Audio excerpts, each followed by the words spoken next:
from Quran, but I have no time to give you a reference now, sir. Verses لا يموت فيها ولا يحيا.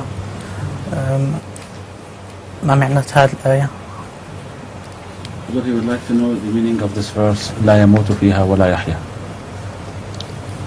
You see, there is a state in every man's life where he apparently lives but dies 100 deaths during that life. So he is neither alive nor dead. The great Urdu poet Ghalib said, "Maut aati hai par nahi aati."